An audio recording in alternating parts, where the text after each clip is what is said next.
Mga katrops, welcome back ulit kayo sa aking channel Sports React PH at ngayon na ay pag-uusapan natin ang balitang bagong starting 5 ng Phoenix Suns. Pag-uusapan na rin nga natin ngayon dito sa ating panibagong video ang balitang nagtapos na nga daw po ngayong araw ang trade ng Los Angeles Lakers.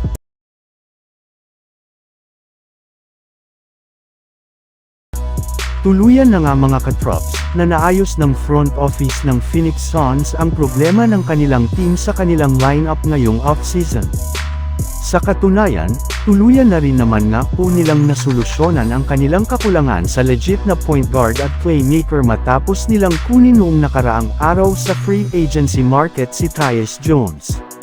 At dahil nga, sa mga ginawang move na ito ng Phoenix Suns ay wakas ay nagkaroon na rin naman nga sila ngayon ng mas decenteng starting lineup para sa next season na kinabibilangan ni Tyus Jones, Bradley Beal, Devin Booker, Kevin Durant at Joseph Nurkic.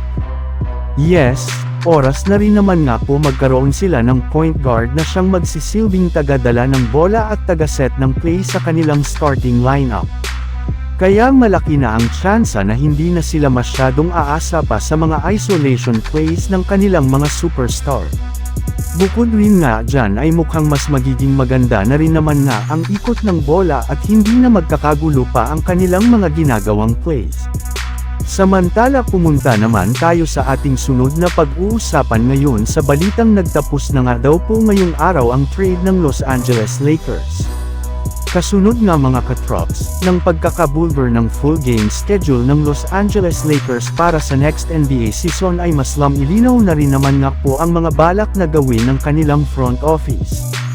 Ayon pa nga inilabas na balita ni Jovan Buhan ng The Athletic, inaasahan na nga daw po na hindi nagagawa pa ng malaking trade ang kanilang general manager na si Rob Pelinka ngayong off-season.